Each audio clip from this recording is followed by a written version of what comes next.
All right, so welcome to the deep dive, where we take these really fascinating sources like books, documents, whatever it is, and we try to extract the key knowledge, the insights, the good stuff, and we package it up just for you. So yeah, think of this as like your fast track to becoming seriously well informed on all sorts of interesting things. And today, we've got a particularly juicy one, right? Oh, absolutely. Yeah. This one's a deep dive into the engine room of like one of YouTube's biggest success stories, Mr. Beast. Mr. The Goes. man, the myth, the legend. Indeed. And the really cool part is our source material for this deep dive is actually an internal document. It was crafted by Jimmy Donaldson, Mr. Beast himself. He calls it, kind of jokingly, a silly little book. A silly little book, huh? Yeah, it's titled How to Succeed in MRBEAST Production. So this isn't like some publicly released manifesto or something that he's like trying to, this is No. this is This is like internal knowledge. this is the good stuff. This is like he calls it a brain dump of everything they've learned over like a decade of just absolutely crushing it on YouTube. It's like all the hard-won experience. And here's the thing, this is where it gets even crazier, I think. He offered a the $1,000 reward to anyone on his team who read this book and then passed a quiz on it. Oh, wow. Talk about putting your money where your mouth is when it comes to like valuing knowledge, right? Absolutely. He's really serious about making sure his team understands these principles. These are the things that have made him successful, and he wants them to be successful too. Yeah, and right Sure. off the bat, and this is really important to understand, he emphasizes that this isn't like a rigid set of commandments or like No. rules that can never be broken. Well, right. It's not like a Bible of YouTube success. Yeah, he even explicitly says, apply everything you read with a grain of salt. Yeah, and I think that's really key because it shows that he understands that context matters. What works in one situation might not work in another. Right, exactly. And so what he's really trying to do is to convey the underlying principles, the thinking behind the actions, the philosophy. Exactly. And he's crystal clear about this. Everything within Mr. Beast Productions is interconnected. So you can't just look at like the creative side in isolation or the production side or the editing. It's all So it's all part of this bigger machine. Yeah, you need to understand how all those pieces fit together. Absolutely. And he actually he points to James Warren as a really great example of this. James is someone who, he understands deeply every facet of the company. And Mhm. often, James can solve problems in minutes that might leave like a whole team scratching their heads for days. It's that power of understanding the whole picture. Yeah, that's really powerful. It's interesting, too, because I think this speaks to the idea that success isn't just about being good at one thing. Right. It's about seeing how all the pieces fit together. It's about connecting the dots, and I think that's a really valuable lesson for anybody, whether you're in YouTube or any other field. 100%. And what's really interesting is, Jimmy is incredibly clear about the overarching goal. Yeah. Right? It's not about chasing those like traditional notions of quality like you might see in, say, Hollywood. It's not about being It's not about having the most expensive cameras or the fanciest editing software. right, or even like necessarily being the funniest or the, most technically polished production. Yeah, and I think that's refreshing. It's about making the absolute best YouTube videos possible, right? That's That's the core mission. That's the North Star. Right. And his belief is that if they nail that core objective, then everything else will naturally follow. Absolutely. And this really speaks to his strong belief in the future of YouTube, which Yeah. is something that he talks about quite a bit in the book. Yeah, he's very explicit about this. He literally says, this is not Hollywood. This is not Hollywood. And if that idea kind of rubs you the wrong way, then, he's very clear that you're probably not the right fit for his team. He sees YouTube as like the dominant media platform of the future. I think he's right. Yeah, and it's this constantly evolving landscape where you have to be super nimble, you have to adapt to trends really quickly, and that's something that, traditional media just really struggles with. Yeah, absolutely. It's a completely different beast. Right. Forget those like years-long development cycles for a single project, right? He's aiming for one killer video week after week. It's a really different approach. It is, and it's incredibly effective. And I think it's important to remember that he's not just making these videos for fun. This is a business. Oh, yeah. And he needs to make sure that his videos are performing well in order to keep the lights on. 100%. So Okay, with that crucial context in mind, let's really plunge into the key takeaways from this silly little book. Let's do it. And for those of you listening, get ready to unpack some seriously insightful stuff. You might be able to apply this to your own content creation journey, whatever platform you're on. Absolutely. Let's start with the foundation, mindset and values. Okay, mindset and values. Yeah, so one of the first things that Jimmy really emphasizes is this idea of having a results-oriented culture. Results-oriented culture. Right. And it's not about just putting in the hours. It's really about the outcomes, right? Yeah. The results that you're getting. And there's this great anecdote he shares about James tackling a problem that had been plaguing the team for a week, right? And James just comes in, sits down, and solves it in 30 minutes. Boom. Done. Just like that. Yeah. And that really drives home the point that, it doesn't matter how much time you spend on something if you're not getting results. Absolutely. And this ties directly into his very direct A-player philosophy. A-player philosophy, yeah. Right. He essentially categorizes the team into A, B, and C players. Right. And he's pretty blunt that there's only room for A players in the long run. B players are those who are, newer to the team. Maybe they have the potential to become an A player. Yeah, they have potential. Right. But C players. C players, this is where it gets a little difficult. Well, he characterizes them as being, just average, lacking that drive, that obsessive nature. They don't learn from their mistakes as quickly. Right, and I think that's really key. An A player learns from their mistakes. They don't make the same mistake twice. Right. Exactly. A C player, they might make the same mistake over and over again. And he actually uses the word poisonous to describe them. He basically says they should be transitioned out of the company. Yeah, relatively quickly. Yeah, with, appropriate severance, of course. But it's a high-stakes environment he's describing. It is. And the characteristics that he lists for A players are really interesting. Oh, yeah. What are some of those? Well, he says they're obsessive about their work. Okay. They're constantly learning. They're coachable. They're smart. They're quick thinkers. Got it. They don't make excuses. They don't point fingers. And importantly, they believe in YouTube. They see the potential of the platform. So it's not just about skills, right? It's about attitude. It's about attitude. It's about mindset. It's about believing in what you're doing. Totally. All right. So shifting gears a little bit, let's talk about, the core of MrBeast's phenomenal success, right? Which is understanding how to make a video go viral on YouTube. Yes, the secret sauce. Yeah. And Jimmy boils this down to 3 key metrics that everyone on the team, regardless of their role, needs to understand. This is important. Everybody needs to know this. Yeah. And those 3 key metrics are click-through rate, which is CTR, average view duration, AVD, and average view percentage, AVP. You're going to hear those abbreviations a lot as we go through this. A lot. So let's start with CTR, right? Click-through rate. This is basically about getting people to actually click on your video in the first place, right? Out of all the videos that YouTube is showing people, how many people are actually clicking on yours? Yeah, and Jimmy gives some really insightful and actually quite funny examples here to illustrate this. He contrasts a title I spent 50 hours in my front yard with I spent 50 hours in ketchup. Okay, I see where this is going. Right. Both might involve a lot of time, a lot of effort behind the scenes, right? Yeah. But just the sheer absurdity, the intrigue of the ketchup scenario makes it exponentially more click-worthy. Right. It's more interesting. It's more unique. It's something that people haven't seen before. Exactly. And so the takeaway here is that intrigue and extremity really drive clicks. It's the more extreme, the better, in a way. Yeah. And he takes this even further, right? He suggests that you can amplify that intrigue by tweaking the wording. So instead of just I spent, change it to I survived 50 hours in ketchup. Oh, yeah. Right.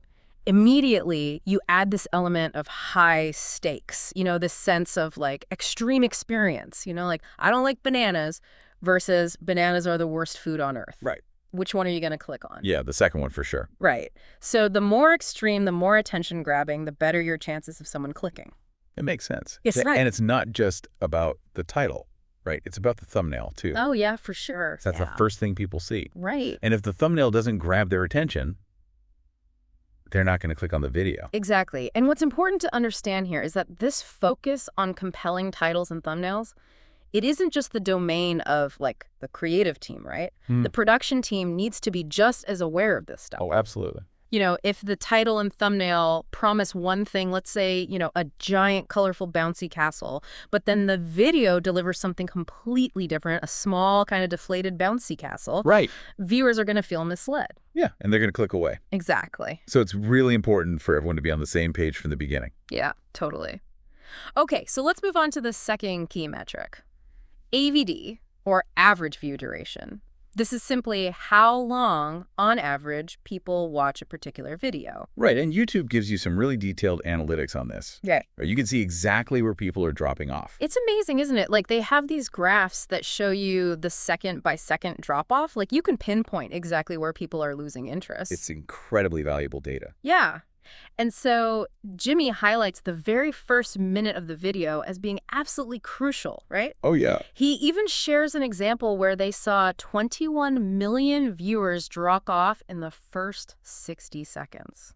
Wow. Can you believe that? 21 million people. That's insane. Right. But he also points out that it could have been so much worse. Really? Yeah, if they hadn't focused on, good lighting, if the initial content didn't match the clickbait title and thumbnail. Right, you've got to deliver on the promise. Yeah, if they hadn't pre-planned the opening lines, if they hadn't front-loaded some really interesting content right at the beginning, Right. that video might not have even reached 21 million views in the first place, and the drop-off at the 1-minute mark would have been even steeper. So it's not just about keeping people watching, it's also about getting them there in the first place. Yeah, exactly. So after that make or break first minute, you then enter what they call minutes 1 through 3. Okay. This is that phase where you transition from that initial burst of hype, right, generated by the title and thumbnail. You transition into the actual execution of the video. Okay, so you've got to deliver on what you promised. Right, exactly.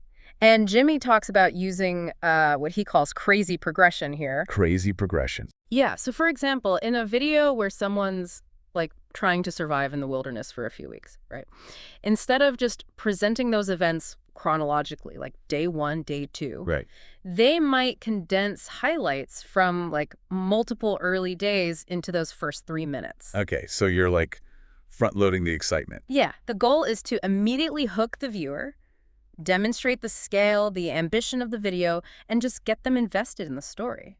I can see how that would work. It's like giving people a taste of what's to come and making them want more. Yeah, exactly. Now, strategically placed around that 3-minute mark, they aim for what they call a 3-minute re-engagement. A 3-minute re-engagement. Yeah, so this is a segment of really high-interest content. Okay. It fits seamlessly into the story. It impresses viewers. Okay. It's the kind of thing where they watch it and they're like, wow, only Mr. Beast could pull this off. I like it. Right. Like that wow factor. Yeah, exactly. He gives the example of Carl being in charge of watching Josh in that prison video. Remember that one? Oh, yeah, that was hilarious. Right. It's memorable, it's entertaining, and it reignites that viewer interest. It's a great example. Right.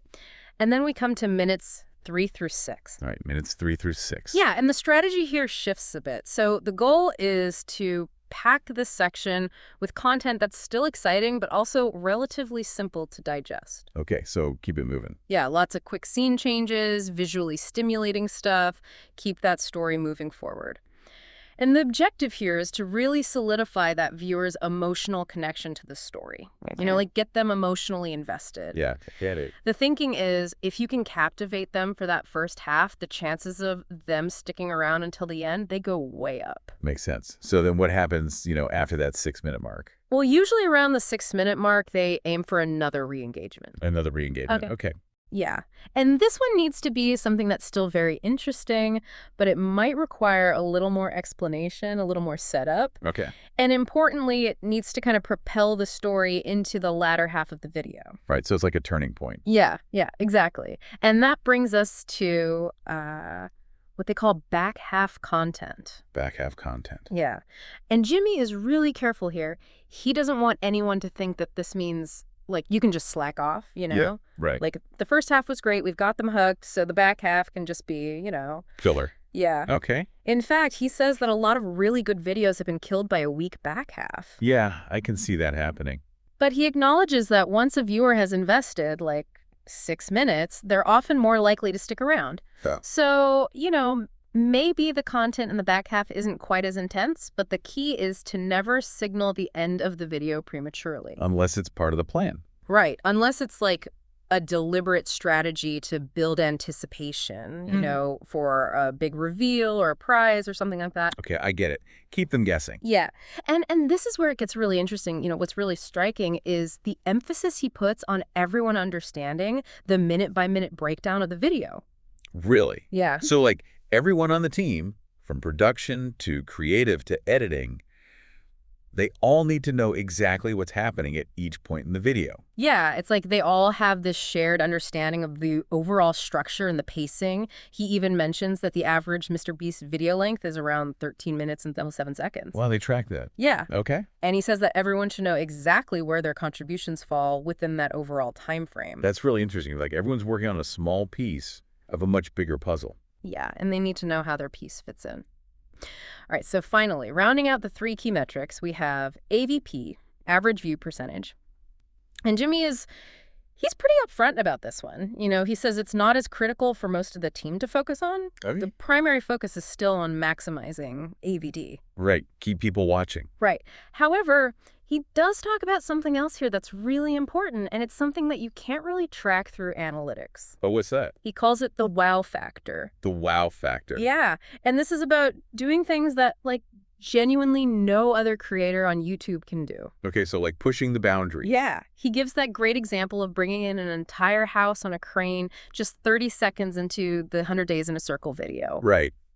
That was amazing. It was amazing. And while that, might not directly spike the CTR or AVD in that moment, right, the sheer scale, the audacity of it, it leaves a lasting impression on the viewer. It makes them think, like, wow, this guy is on another level. Exactly. It's about creating these wow moments that subconsciously tell the viewer, MrBeast is different. This is something you're not going to see anywhere else. Right. It's about creating that sense of spectacle. Exactly. All right, so we've talked about the metrics, the ingredients for making a video go viral. Let's talk about actually creating that compelling content. Yes, let's get into the nitty-gritty. Okay, so one of the recurring themes here is this absolute immersion in YouTube itself. He basically wants his team to ditch their Netflix and Hulu subscriptions. What? And just fully immerse themselves in YouTube. Really? Yeah. Interesting. And his reasoning is that the more you're on YouTube, the better you'll understand the trends, how to be original, where there's room for improvement. Okay, so it's like you have to be a student of the game. Yeah, exactly. And he's like, watch all of our channels. All of them. Yeah, not just the main MrBeast channel, but the gaming channels, all of them. Wow, that's a lot of content. It is, but he's serious about it. I can see why. I mean, if you want to understand the MrBeast brand, you need to understand all of their content. Absolutely. And he also recommends reading The Goal, which is a business book. It's all about identifying bottlenecks in a process. Oh, yeah, I've heard of that book. It's a classic. It is. And he's very serious about this. He might sound like he's stating the obvious when he talks about bottlenecks, but he says that so often these unforeseen constraints, they really hold them back, Right. It's the little things that can really trip you up. Exactly. So what does he suggest doing about these bottlenecks? Oh, he gives this very specific piece of advice about collaboration, right? So let's say you need something from someone in another department. Okay. And you think it has the potential to become a bottleneck, crucial creative assets, initial thumbnail sketches. Right. He says, don't just put in a request and wait.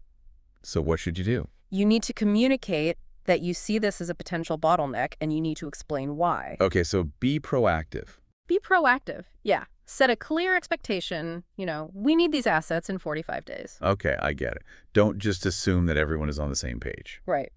And then the most important part is the follow-up. Follow-up, right. He's really adamant about this. Once a date is set, you don't just wait. You check in daily. Daily check-ins. Daily. It's about creating this culture of, no excuses, personal ownership of tasks. Yeah, I like that. It's about taking responsibility. Exactly. Okay, so now he gets into this, rapid-fire brain dump section, right? He calls it a brain A dump. brain dump. Yeah. Okay, so this is all the random but important stuff that doesn't really fit anywhere else. Yeah, exactly. Go ahead. Little nuggets of wisdom he's picked up over the years. Yeah. The first one is video everything. Video everything. Yeah. He wants the whole team to approach production as this collaborative effort. So whenever anyone scouts a location or deals with equipment, Right. anything interesting, document it on video. Okay, so you have a visual record of everything. Yeah, and it's all stored in a shared location. That makes sense. It Yeah. keeps everyone on the same page, Yeah. literally. Exactly. Next up, say the negatives. Say the negatives, okay. Yeah. It's about the importance of, like, pointing out problems, downsides, not just focusing on the positive. Okay, so be realistic. Be realistic, yeah. Don't sugarcoat things. And he gives this pretty funny example, like, hey, I found the perfect castle for the video, Okay. but it's booked for the year, it's way over budget, and oh, someone died there last week. Oh, my. Right. So be upfront about the challenges. Yeah, be honest. Okay, what else is in this brain dump? Okay, so this is a big one. Accountability when working with external contractors. Right. So he says, you can't just delegate a task and forget about it. Right. If something goes wrong, it's ultimately your responsibility. That makes sense. He outlines this process, right? Set clear deadlines well in advance. Assess if the contractor's work is critical to the video. Work on backup plans. And then, this is the key part, daily communication with the contractor. Daily. Daily. He even says request video updates of their progress. So, like, you want to spot potential problems weeks in advance. So be proactive. Don't wait for things to go wrong. Exactly. Yeah. Got it. Okay, and this next part, I really like this. He's very self-aware, and he says quite plainly, I am not always right. He admits that. Yeah. He acknowledges that he's young. He makes mistakes. Which is refreshing. It is. To hear someone at his level admit that. Totally. But he says that there are ways that the team can help him make better decisions. Oh, okay. How so? So first, they need to understand his role, right? He's not just the talent. He's the creative visionary. He's the business leader. Right. He got a lot on his plate. He's got a lot going on. Yeah. So when they're seeking his input, they need to provide context, research, options. Okay, so don't just go to him with a problem. Go to him with a solution. Yeah, or at least some well-thought-out options. And he contrasts, like, a bad way of asking a question. Yeah. Hey, what do you think of this random Lexus I found? It's only $10,000. Okay, so that's bad because... Well, it's lacking context, right? It's just, like, this random question. Right. He contrasts that with, like, a better approach, like, here's the budget. Here are 3 options that fit within the budget. And here are some backup choices in case those don't work out. So basically, do your homework. Do your homework. Present him with all the information he needs to make a quick decision. That makes sense. Right. And this leads into the concept of critical components. Critical components. Yeah, and these are the, like, absolutely essential elements that a video can't exist without. Okay, like what? Like securing a remote island for a giveaway video. Right. Or the final title and thumbnail. Okay. Or a specific challenge that Jimmy's really excited about. Got it. So these are the things that if they go wrong, the whole video falls apart. Yeah, exactly. And so these things need to be treated with, like, the utmost care, constant attention, backup plans.